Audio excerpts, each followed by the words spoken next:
Hands that serve are holier than the lips that pray. Sounds pretty straightforward and simple, isn't it? I think at the very outset, I think it sounds very simple, right? You have to go and serve, and it's better than anything else.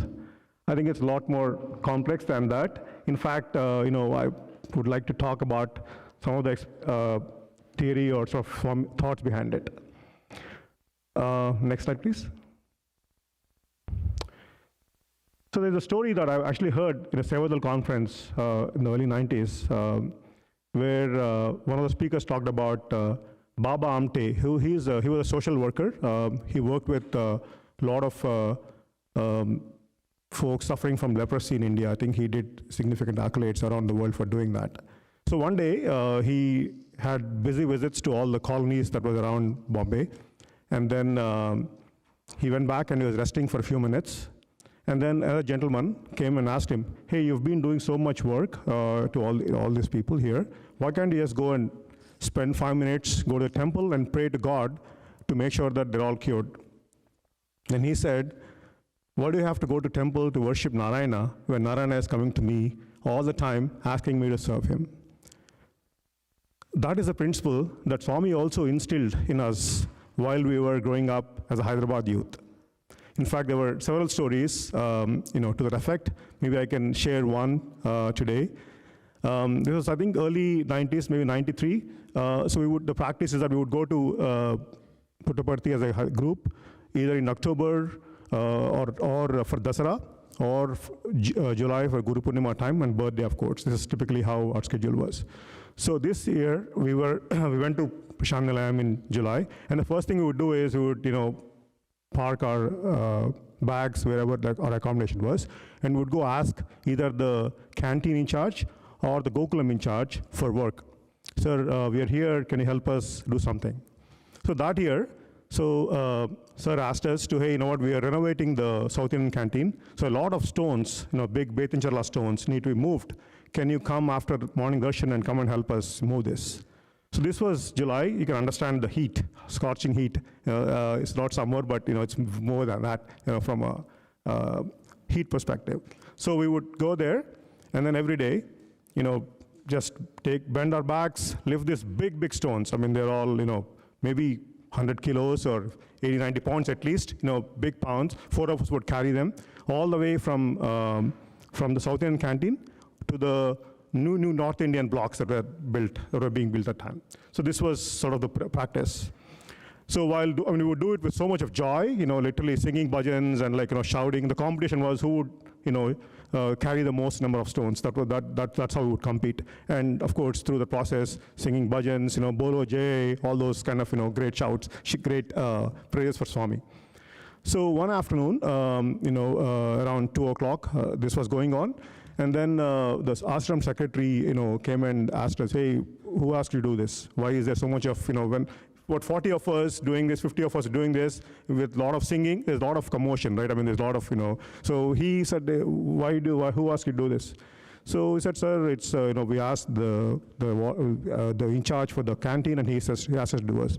So then he sort of, he was a little upset, certainly, because he was afraid that Swami would scold him because of the, singing and all the loud cheering that's going on. So he went back. So we were, that day we were, I think we had the work to be, maybe we were all leaving that evening, and then, a lot of work to do. So we just focused on doing this work. I think it was beyond darshan. I think we forgot to go to darshan, and because we were so engrossed in this activity. Around 5:15 or so, Swami's car pulls in, and then then Swami asked, who's in charge here? So Swami, so the brother who's in charge, so ran to Swami, and Swami asked, who asked you to do this? And the brother said, Swami, the water in charge. Swami said, I'm very happy. And then of course, I mean, just sort of figuratively speaking, while we were doing it, all our hands were completely burnt. I mean, boils, right? I mean, this, hard stones, backs bleeding in some cases. Swami called all of us, and he spent some time with us, gave us Pad Namaskar. And then one of the brothers said, Swami, Marchipayam Swami Wala, we forgot to come for darshan, Swami, because we were engrossed. Swami said, no, I think you were doing my work, and I came to give you a darshan, right? So that was the sort of the sentiment, that was the principle that Swami kept on instilling. There were several instances like this. So in fact, Swami said at that time, not only here, but wherever you go, wherever you go, if you do my work, I will be there, I'll give you my darshan. That was the divine assurance that Swami gave us. Next slide, please. So I think prayer and service, all of us know, I think the topic was around prayer and service, are integral aspects of our spiritual journey, and especially in Sathya organization. I think they're, certainly, today we had Seva in the morning, amazing singing, and great bhajans. So it is really something that we do. It's an integral part of our system. So then what is this quote, hands that serve are holier than lips that pray? It seems like there is some comparison. In fact, I was wondering about this, and I thought maybe Swami had said this, and I was preparing for this talk over the last few days, and I researched in various, religious texts. The same thing has been talked about. I think that one is Manav Seva is Madhav Seva, which is, serving man is like serving to God, and then of course this information as well.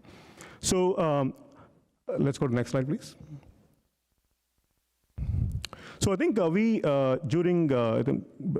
talked about the fact that we were receiving a lot of guidance, from in our early youth days, let's say from 19 years onwards. So one time we asked Swami the same question. Swami, we are doing this seva, but we're not able to concentrate and meditate and go to bhajans, something that it's not working out well, Swami. Swami said this, actually. Swami said, for vast majority of people, it's not possible to concentrate on God even for a few minutes, let alone for a long time. So it's very difficult to focus. I think, sometimes I sit in bhajans, some good bhajan is going on, we connect, and then suddenly something else happens, we deviate. All of us experience this, right? So Swami said this, he said it's very difficult. So he said, start with seva, that will solve, everything. So I think, of course, that age, obviously we didn't understand. Swami was actually being a coach. If you're I work for a sports company. If you're a sports coach, I think when a new player comes to you and asks for advice, obviously you won't tell them, look, go win the gold medal. You'll tell them, or tell the person some steps that you would take, like a coach, right, in a sense. So Swami was coaching us slowly. So he said, don't worry about it, start doing seva.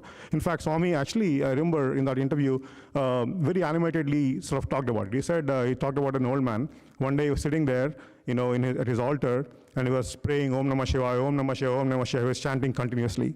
And suddenly someone knocked on the door, tuck, tuck, tuck, tuck, tuck, tuck, tuck, tuck. And then he was sitting there and he was getting irritated that nobody's, opening the door. And then suddenly he shouts at his wife, hey, open the door. And suddenly, all the, the concentration that he's building up is gone.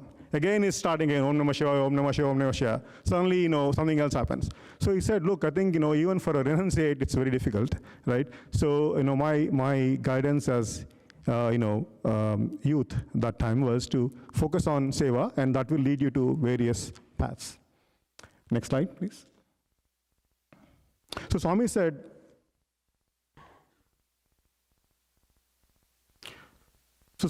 of course, during those years, Swami would ask us, how should seva be done, and and things like that. What should be?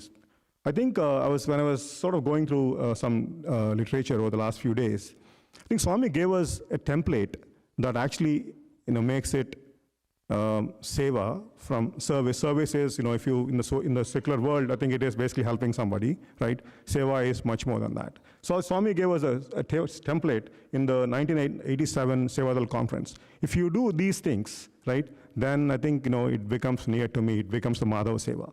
First thing Swami said is, should be rendered to the helpless. I think generally, of course, make sure that the receiver is quantified or qualified in any way, right? That's one. Should not be arrogant. I think this is a big one, right? I think when we actually start even thinking about, hands that serve or holier than the lips that pray, suddenly there's ego, right? In fact, in our centers, I've seen, in some centers, the Seva group always says, what, we're doing Seva, that's great, because they bring up this quote, right? They say, Swami said this, I'm good. So generally, there's some ego written in that. Whereas the devotion group suddenly says, what, Swami said in Kali Yuga, Namasmarana is enough, right? So what do you think about that, right? So there is this tussle that goes on. Swami said it should not be arrogant. In fact, Swami, when he was guiding us, first thing he said is, you go do service to villages. So we would go there and religiously go and like whatever Swami asked us to do, we would do. And then he would ask us, when we come back, oh, tell us how it went, and all of us would rattle out statistics. Swami, we served 50 people, 100 people, so many families, so many cows, etc., etc. Swami would initially show a lot of enthusiasm. Like he'll just go with you, right? He'll say, yeah, oh, great. Suddenly he'll ask a question. Okay, so what is the name of the person that you served? Or some insight about the family that you served. And then obviously we didn't have those answers. And Swami would say, that's not how it should be done. So get to know the family, right? Understand, talk to them. Don't just go and throw out packages to them, right? So things like that, simple things. Step by step. So that would really, get rid of our arrogance in a way. Do not go after name and fame. I think it's again, we just have the, Swami said, don't go after numbers. Quality is important, quantity is not important. Quality will, focus on your own growth and so on. Render according to your capacity. Don't, again, I think the thing is, in the Sai Seva, the Sai Seva is for yourself, right? It's not about like trying to achieve big numbers. If they actually help you to, for inner transformation, so be it, but don't go after those, things that you can't do. Don't make sure that your capacity is, taken care of. Be large-hearted, render service with love. I think so if you do these, 4 or 5 things, right? Suddenly you'll start experiencing that love and suddenly you're transforming, right? Exemplify the quality of equal-mindedness in service. No place for envy. Envy is a big factor. In fact, we would have this. So, folks from Vizag would come suddenly and say, Swami, we served 15 villages. So suddenly the folks from Hyderabad are saying, Swami, we did 20. So there is this competition. Competition also, sometimes, brings in envy. So Swami said, you're not serving 15 villages, you're not serving 20 villages here, you're serving yourself. So focus on, I'm serving God, right? So that way there's no place for envy. Finally, I think Swami said, of course, treat all service as an offering to God. That is a key. So if you really follow the 9 steps in the Seva template, certainly the service will transform to Seva. That was the message Swami gave us. Next slide, please. So what happens? I think if you think about a coach, right? Coach is giving us inputs. You do these things. You run in the morning 10 miles, right? You do your strength training, etc., etc.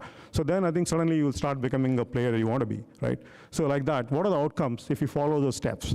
Number 1, ego will start disappearing. I think of course, it's a tough process, but certainly I think if you are in this long enough, you'll understand that you're not the doer, you're someone, you're just an instrument, you're serving God in others. So those feelings will start coming in without your knowledge. That is the ego. That's the part.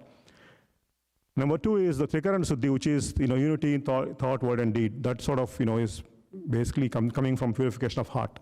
So that's another outcome of Seva. Love and humility, like we talked about earlier.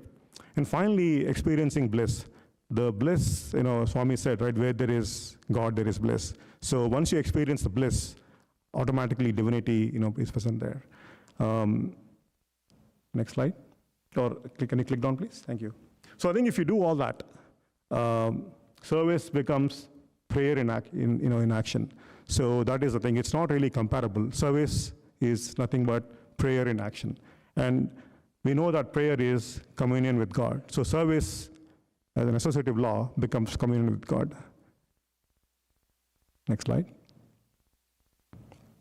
So I think there's something that I sort of, pen down, right? I think which is, if you don't pray, and if you merely serve, it is karma, which is good. I think you're actually, obviously the first step that Swami said is, if you do service, you're burning some karma, which is the first benefit.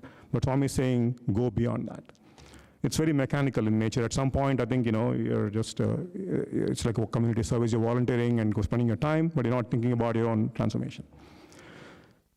But if you serve with prayer, that becomes spiritual, and that is the karma yoga.